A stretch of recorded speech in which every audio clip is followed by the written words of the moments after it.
राधे राधे दोस्तों, welcome back to my YouTube channel. जैसे कि आपने थंबनेल पे देख ही लिया होगा, आज का हमारा टॉपिक है memory management.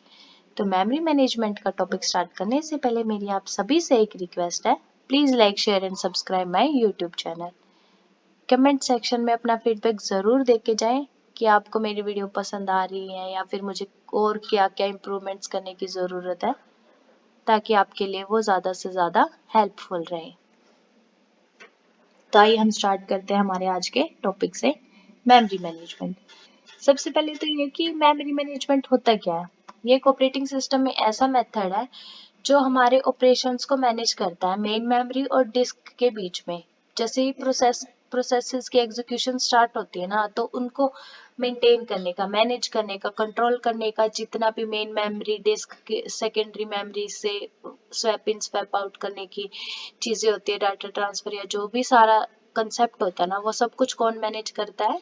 Memory management system का एक मेथड होता है, वो मैनेज करता है सारी चीजें, ऑपरेशंस वगैरह, मेन मेमोरी से सेकेंडरी मेमोरी में कैसे आना है, कैसे जाना है, उनकी मैपिंग कैसे होगी। तो प्रोसेसेस का एग्जीक्यूशन के टाइम पे जितनी भी चीज़ों की रिक्वायरमेंट्स होती है हमें, वो सारी मेमोरी मैनेजमेंट की ही होती है, जो मेमोरीज में से ट्रांसफर या फिर एक्सचेंज करनी पड़ती है।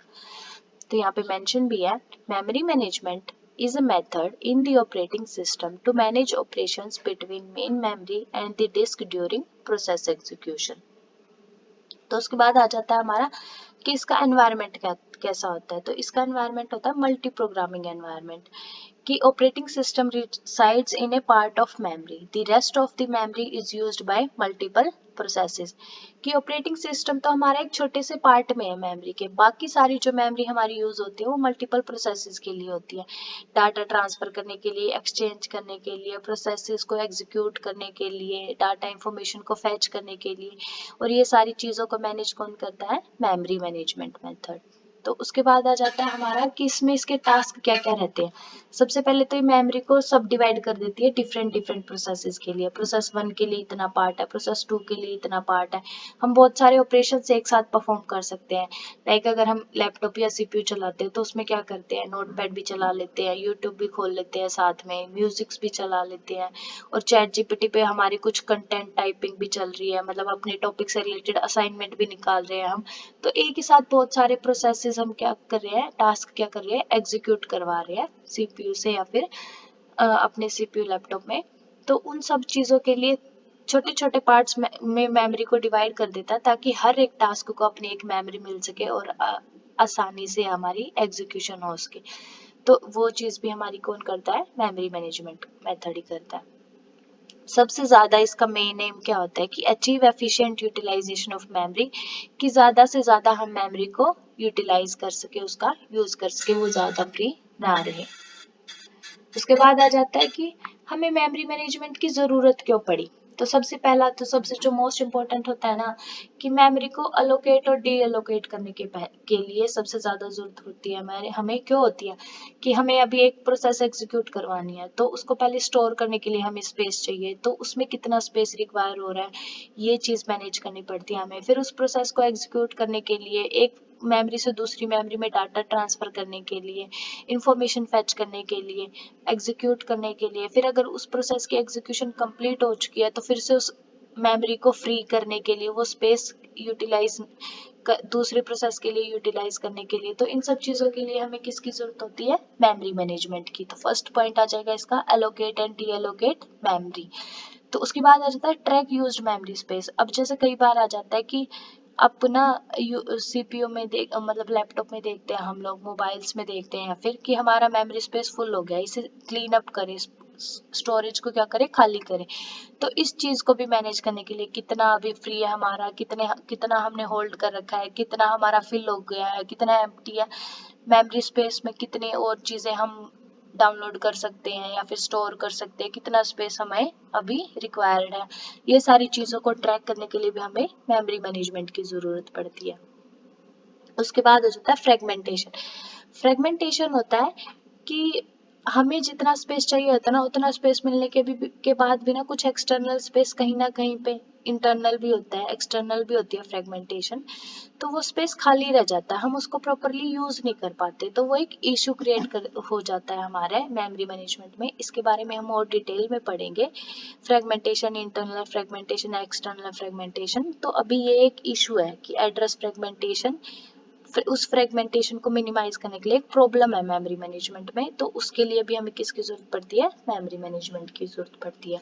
उसके बाद प्रॉपर यूटिलाइजेशन, ये तो सब में ही आता है कि हम ज्यादा से ज्यादा उसका यूज कर सके एफिशिएंटली, ताकि हम ज्यादा से ज्यादा अपने टास्क कंप्लीट करवा सके। मेंटेन डाटा इंटीग्रिटी, मतलब कि अगर हमने कोई डाटा स्टोर किया है कहीं, स्पेस उसको प्रोवाइड करवाया, या फिर एग्जीक्यूशन के टाइम हमें कोई डाटा फेच किया है, तो उसकी इंटीग्रिटी मेंटेन कर सके, उसमें कोई रिडंडेंसी नहीं आनी चाहिए, डुप्लीकेट नहीं होना चाहिए, तो उसकी इंटीग्रिटी बनी रहे, इसके लिए भी हमें मेमोरी मैनेजमेंट की क्या होती है, जरूरत होती है।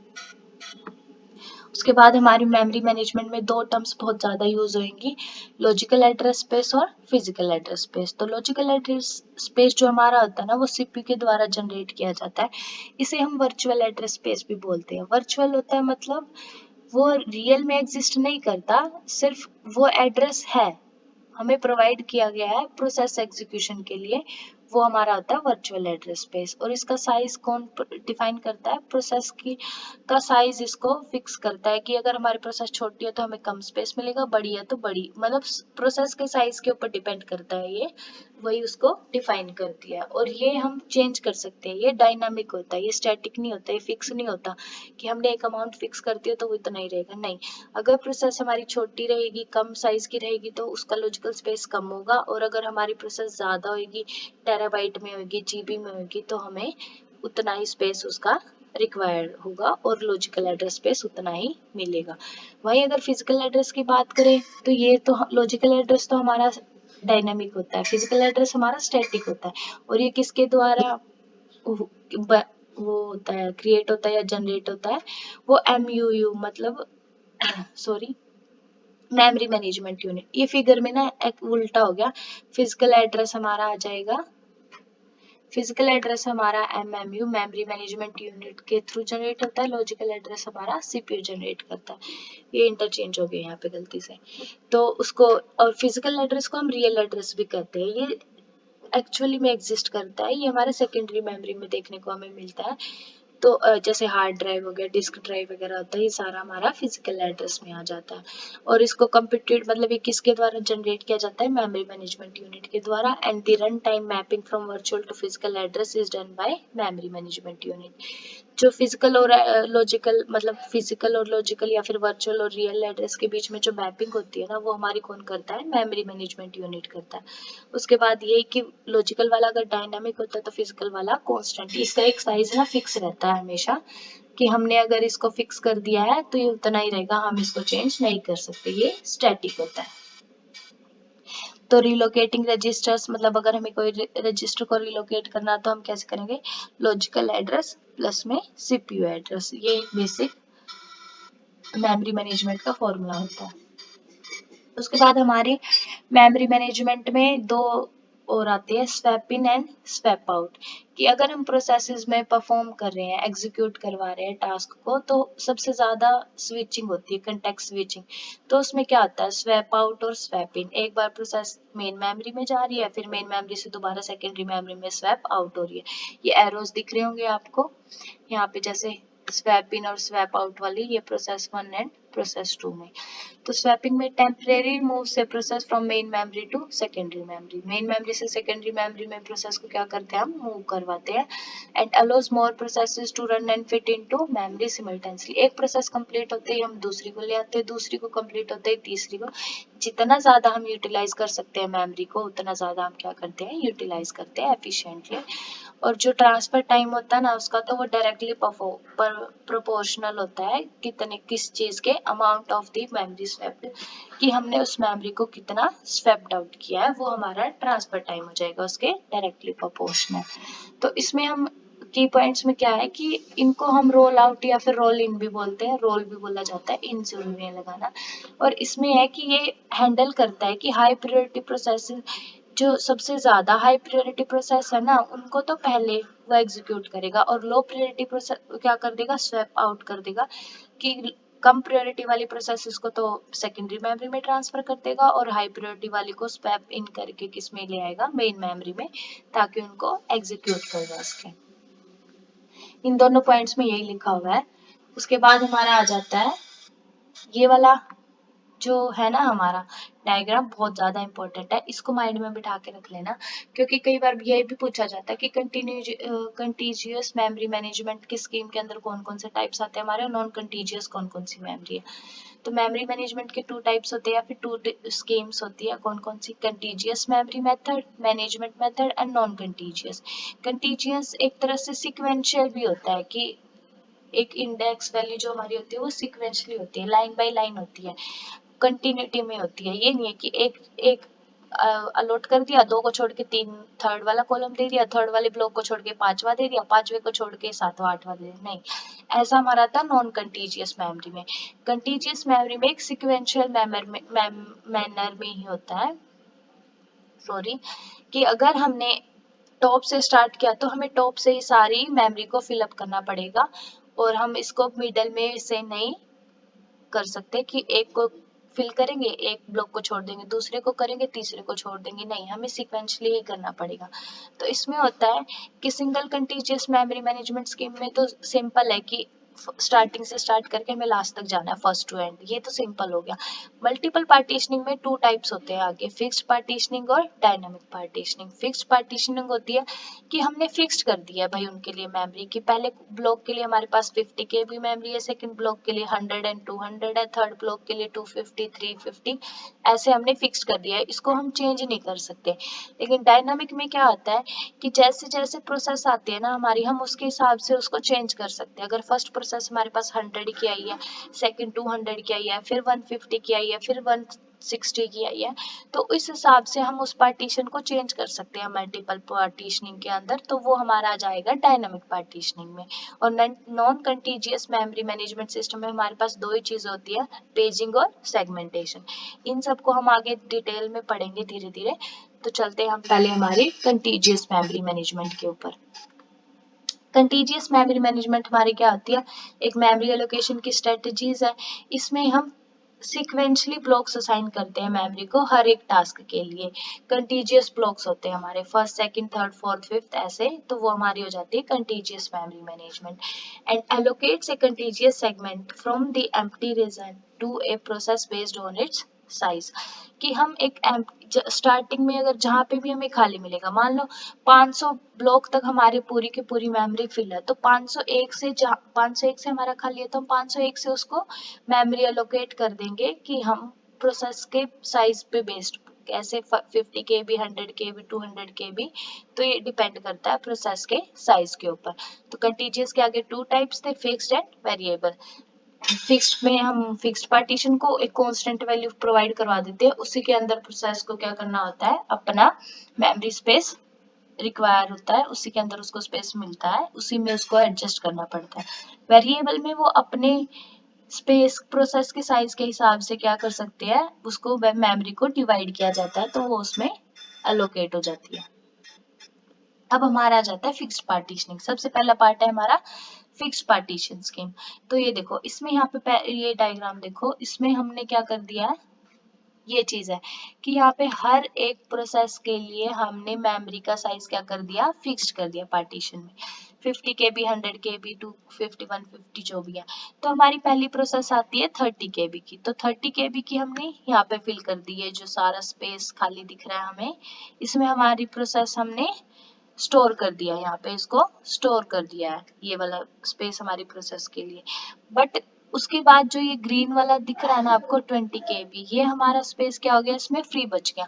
अब ये प्रोसेस सिर्फ 30 KB की थी, तो 20 KB का जो स्पेस हमारा फ्री बचा ना, उसको हम बोलते हैं इंटरनल फ्रेगमेंटेशन।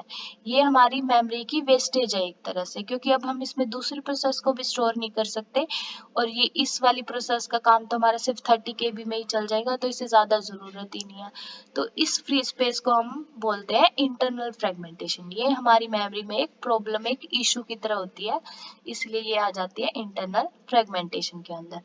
भाई अगर अब इसके पहले पॉइंट्स पढ़ लेते हैं, फिर हम नेक्स्ट पे आएंगे।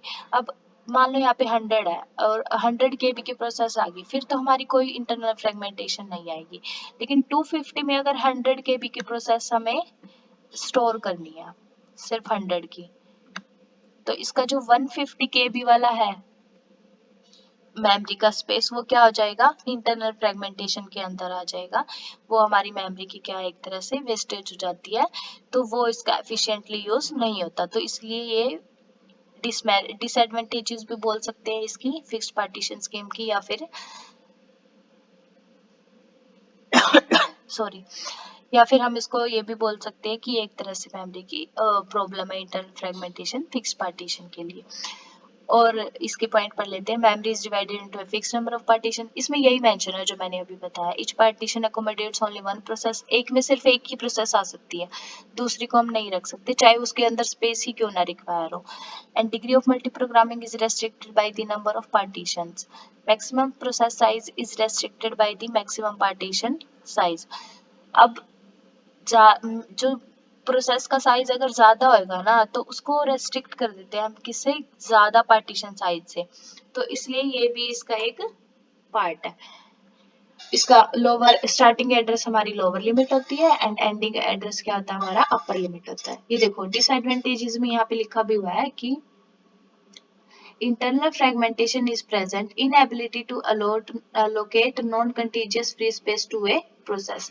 कि अगर हमारी प्रोसेसेस के बीच में कोई भी स्पेस इंटरनल फ्रेगमेंटेशन वाला रह जाता है, उसको हम किसी नॉन कंटीजियस प्रोसेस को अलोकेट नहीं करवा सकते, किसी दूसरी प्रोसेस के लिए यूज नहीं कर सकते। तो इसकी ये डिसएडवांटेजेस में आ जाती है। Maximum process size must be less than और equal to the maximum partition size.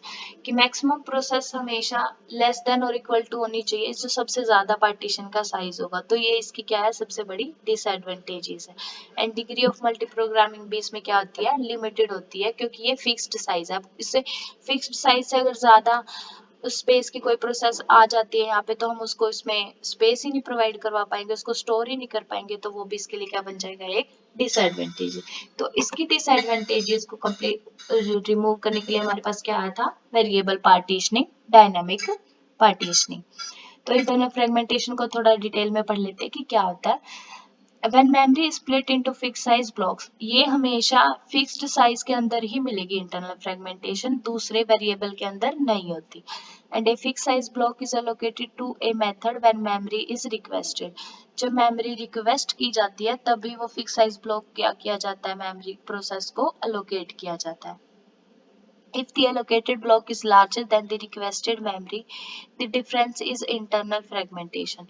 तो अब जैसे हमने प्रोसेस के लिए हमें सिर्फ 30 केबी की ही रिक्वायरमेंट थी, बट हमारा जो मेमोरी का साइज था, ब्लॉक का साइज था सॉरी, वो कितना था, 50 केबी था। तो जो हमने जो यूज किया है वो हमारा सिर्फ इतना स्पेस है जो इसमें ग्रे किया हुआ है, ठीक है।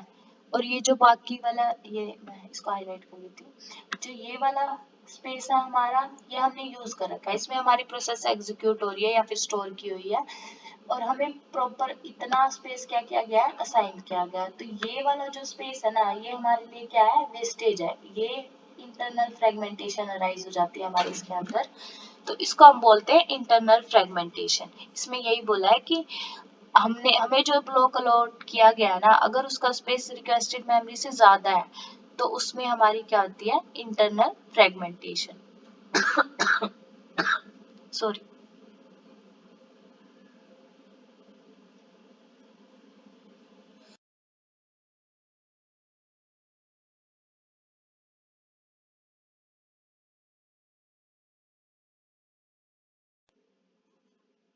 उसके बाद आ जाता है, sorry, caused by fixed sizes of memory blocks and solved by using। तो अब देखो इंटरनल फ्रेगमेंटेशन का सॉल्यूशन क्या था, मतलब उसकी जो डिसमेरिट है फिक्स्ड की या डिसएडवांटेजेस है, वो किससे हो जाएगी, हमारी डायनामिक पार्टीशनिंग से क्या हो जाएगी, सॉल्व हो जाएगी। अब क्या होता है, अब जैसे जैसे प्रोसेस का साइज आता है कि हमें 50 केबी की चाहिए, फर्स्ट वाली प्रोसेस हमारी 50 केबी की है, 100 केबी है, 250 केबी की है, तो वो उनको उसके साइज के हिसाब से ही हम अलॉट करवाते हैं। जैसे इसमें है कि हमारी ये सारी की सारी, इसमें हमारा कोई इंटरनल फ्रेगमेंटेशन नहीं होगा। लेकिन अब इसमें क्या आ जाता है कि इसमें एक्सटर्नल फ्रैगमेंटेशन हो जाती है कि मतलब सबसे लास्ट में हमारे पास मेमोरीज का स्पेस क्या हो जाता है, वो बच जाता है जो हमारे यूज नहीं आता या फिर हमारे काम का नहीं रहता। तो इसमें ये डिफरेंस है फिक्स्ड और वेरिएबल में। इसमें ये मेंशन भी है, initial memory is a single contiguous free block, partitions are created as process requests arrive, large partitions are divided into smaller ones if smaller processes keep coming, memory is divided into partitions based on process size which can vary, one partition is allotted to each active process। तो इसमें हर एक process की request पे ही उसको memory allot की जाती है, तो इसलिए ये डायनामिकली है कि पहले रिक्वेस्ट आएगी फिर उसको मेमोरी अलॉट की जाती है, एक ब्लॉक प्रोवाइड किया जाता है। तो इसमें हमारी इंटरनल फ्रेगमेंटेशन नहीं होती, लेकिन सबसे लास्ट में जैसे हमारी प्रोसेस खत्म होगी बट हमारे पास एक्स्ट्रा जो मेमोरी स्पेस बचा होता है, तो सबसे लास्ट में क्या हो जाता है, वो हमारा एक्सटर्नल फ्रेगमेंटेशन कहलाता है। उसे हम क्या बोलते हैं, एक्सटर्नल फ्रेगमेंटेशन। तो अब एक्सटर्नल फ्रेगमेंटेशन को हम थोड़ा डिटेल में पढ़ेंगे। It occurs when there is enough total free memory to satisfy a request but the memory is not contiguous। अब इसमें क्या बोलते हैं कि मेमोरी तो कंटीजियस नहीं है और हम अब यहाँ पे हमारे पास इतना इनफ स्पेस है कि फ्री मेमोरी है कि हम किसी रिक्वेस्ट को क्या कर सकते हैं, सेटिस्फाई कर सकते हैं। लेकिन अब मेमोरी हमारी क्या है, अब हमें कंटीजियस रिक्वेस्ट नहीं मिल रही है कि अब हम उस ब्लॉक से दूसरे ब्लॉक पे ट्रांसफर हो चुकी है या फिर कोई और प्रोसेस या टास्क हमारा क्या हो रहा है, एग्जीक्यूट हो रहा है। मेमोरी एलोकेशन स्ट्रेटेजीज लाइक, इसमें अब हम बहुत सारी मेमोरीज की क्या स्ट्रेटेजीज यूज करते हैं, कौन कौन सी होती है, बेस्ट फिट होती है, फर्स्ट फिट होती है, वर्स्ट फिट भी होती है, जिसकी वजह से क्या होता है, हमारा एक्सटर्नल फ्रेगमेंटेशन अराइज होता है। And the memory offered is fragmented into non contiguous block, ये सिर्फ नॉन कंटीजियस ब्लॉक्स के अंदर ही अराइज होती है। अब ये देखो, जैसे स्पेस हमें कितना असाइन हुआ था, ये वाला, अब हमारे पास रिक्वेस्ट कितनी आ गई, 40 KB extra, process 7 needs 50 KB memory space. अब ऐसे ही 10 KB यहाँ पे है और असाइन स्पेस इतना है, 5 KB हमें क्या हो गया हमारा सॉरी। तो ये हमारी जो टेक्निक्स होती है ना, उसके अंदर होती है वेस्टेज कुछ प्रोसेसेस की रिक्वेस्ट और उसके थ्रू। तो ये हम पढ़ेंगे हमारी जब नेक्स्ट स्ट्रेटेजीज होंगी। आज हम सिर्फ एक बार टर्मिनोलॉजी से गो थ्रू कर रहे हैं कि इसके अंदर कौन कौन सी चीजें आती है। तो इंटरनल फ्रेगमेंटेशन की जो वो थी प्रॉब्लम थी, वो तो एक्सटर्नल फ्रेगमेंटेशन से दूर होगी थी। अब एक्सटर्नल फ्रेगमेंटेशन का सॉल्यूशन क्या था, कंपैक्शन। ये क्या होता है कि moving all processes toward the top और bottom to create a single contiguous block of free memory, कि जिस भी प्रोसेस को वो पहले ये चेक कर लेती है कि मेरा साइज इतना है तो मेरा ब्लॉक कहाँ पे मिलेगा, वो टॉप टू बॉटम हम प्रोसेसेस को मूव कर सकते हैं एक, ताकि हम एक single contiguous block free memory का क्रिएट कर दे और फिर उससे हमारा क्या हो जाए, नेक्स्ट प्रोसेस के लिए स्पेस क्रिएट हो जाए और फिर हम उसमें अपनी नेक्स्ट प्रोसेस को एग्जीक्यूट करवा सकें। लेकिन इसकी भी कुछ एडवांटेजेस होती है, क्या होती है, पेज फॉल्ट्स कॉज हो जाते हैं इससे। जो हमने पेज रिप्लेसमेंट एल्गोरिथम्स किए थे वो इसी को दूर करने के लिए थे कि पेज फॉल्ट्स अगर कोई आ जाता है उसको हम कैसे रिमूव करेंगे या फिर कैसे हैंडल करेंगे। और फिर अब मूवमेंट करनी पड़ती है हमें टॉप टू डाउन प्रोसेसेस को, एक जगह से दूसरी जगह लेके जा रहे हैं हम, उसकी वजह से सिंगल कंटीजियस ब्लॉक जो स्पेस है वो क्रिएट हो रहा है, तो उसमें सीपीयू का टाइम तो बहुत ज्यादा लग जाएगा, तो सीपीयू के ओवरहेड्स भी ज्यादा, वो सीपीयू को प्रोसेसेस को एग्जीक्यूट करने के बजाय इसमें क्या कर देता है, टाइम उसका वेस्ट कर देता है। And interrupts all running processes, और हर एक जितनी भी प्रोसेसेस रन हो रही है सब में क्या हो जाता है, इंटरप्ट क्रिएट हो जाता है। तो एक बेसिक सा डिफरेंस हम इंटरनल फ्रेगमेंटेशन और एक्सटर्नल फ्रेगमेंटेशन का कर लेते हैं। इंटरनल फ्रेगमेंटेशन हमारी किस में होती है, हमेशा फिक्स्ड पार्टीशनिंग में, और एक्सटर्नल हमारी होगी वेरिएबल पार्टीशनिंग में। अब देखो जैसे यहाँ पे fix size memory block, square major appointed to the process, और इसमें वेरिएबल साइज मेमोरी ब्लॉक में होती है। मैं हाईलाइट कर देती हूँ साथ साथ, फिक्स साइज मेमोरी में होती है इंटरनल, और एक्सटर्नल हमारी किस में होती है, वेरिएबल साइज मेमोरी ब्लॉक में होती है। ये प्रोसेस की स्मॉलर देन दी मेमोरी होती है, और ये कब होता है, जब हम प्रोसेस को क्या कर देते हैं, रिमूव कर देते हैं। इसके अंदर हमारा सॉल्यूशन क्या है, बेस्ट फिट ब्लॉक, और इसके अंदर हमारा क्या आ जाता है, पेजिंग। और फिर या फिर कंपैक्शन, अभी अभी हमने पढ़ा है। उसके बाद हमारी मेमोरी किस में डिवाइड होती है, फिक्स्ड पार्टीशन में, और इसमें किस में होती है, वेरिएबल साइज पार्टीशनिंग होता है हमारी प्रोसेसेस का। And the allotted and required space is called internal fragmentation. और इसमें नॉन कंटीजियस, इसमें कंटीजियस होता है, इसमें नॉन कंटीजियस होता है। क्या होता है, एक्सटर्नल फ्रेगमेंटेशन के। इसके फ्रेगमेंटेशन बहुत स्मॉल होते हैं किसी नई प्रोसेस को सर्व करने के लिए। एंड ये बार बार उसी चीज को घुमा फिरा के बोला गया है कि ये डायनामिक है, ये फिक्स्ड है, ये स्टैटिक है, ये सारी चीजें हैं, तो आप पढ़ लेना इसको एक बारी।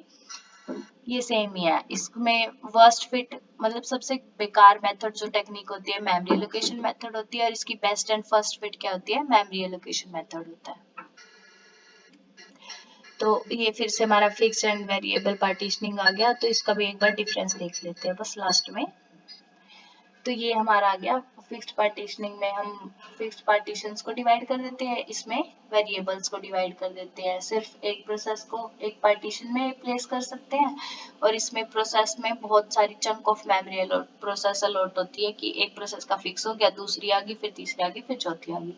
हम इसको मेन मेमोरी को यूटिलाइज नहीं कर सकते इतनी एफिशिएंटली, इसको वेरिएबल वाली को कर सकते हैं हम। इसमें फिक्स्ड वाली में हमारी इंटरनल फ्रेगमेंटेशन होती है, गलती लिखा हुआ है यहाँ पे, मतलब इंटरनल और एक्सटर्नल दोनों हो सकती है, क्योंकि इसमें लास्ट भी है, लास्ट में भी हो जाती है, और इसमें एक्सटर्नल होती है, सिर्फ वेरिएबल में एक्सटर्नल ही external. Degree of multiple programming fixed में लेस होती है, और इसमें हाइयर होती है। It is more easier to implement, ये लेस इजियर है। और इसकी लिमिटेशन क्या है, साइज ऑफ प्रोसेस, प्रोसेस की साइजेस पे लिमिटेशंस होती है, लेकिन इसमें कोई लिमिटेशन नहीं होती, इसमें हम कितना भी इसका साइज कंप्लीट कर सकते हैं। तो इसके बाद आज की वीडियो यहीं तक थी। तो इन मेमोरी मैनेजमेंट वाले की जो टर्मिनोलॉजीज हैं, इसके जो वर्ड्स है ना बहुत ज्यादा, अब आगे ना सीधा पहले तो इनको समझना बहुत जरूरी है। Internal fragmentation, external fragmentation, fixed partitioning, variable partitioning, contiguous memory, non contiguous memory. क्योंकि अब आगे आगे जैसे हम इसको पढ़ते जाएंगे ना, क्वेश्चन सोल्व करेंगे, तो यहाँ वहाँ पे डायरेक्ट पूछा जाएगा कंटीजियस मेमोरी दे रखी है, तो इसके हमें बेस्ट फिट मेथड लगाना है, वर्स्ट फिट मेथड लगाना है, इस टेक्नोलॉजी टेक्निक्स का यूज करना है। तो इसलिए इन वर्ड्स को, डेफिनेशंस को समझना बहुत जरूरी था। तो आज की वीडियो यहीं तक है। नेक्स्ट वीडियो में हम करेंगे इसकी टेक्निक्स, जिसमें बेस्ट फिट, वर्स्ट फिट, और एक और आती है first fit, sorry first fit. तो इनको करेंगे हम कंटीजियस और नॉन कंटीजियस मेथड से। उसके बाद फिर हमारा आ जाएगा paging and segmentation, non contiguous वाला। अभी हमारा सारा सारा कंटीजियस मेमोरी का ही पार्ट चल रहा है, तो इसलिए पहले एक चीज हमारी क्लियर हो जाए, उसके बाद हम सेकंड पे जाएंगे। ज्यादा लंबी वीडियो में हमें समझ नहीं आएगा। तो अगर आपको कंटेंट पसंद आ रहा है, please like, share and subscribe my YouTube channel. Thank you so much. Radhe Radhe. मिलते हैं नई वीडियो में टेक्निक्स के साथ। राधे राधे दोस्तों।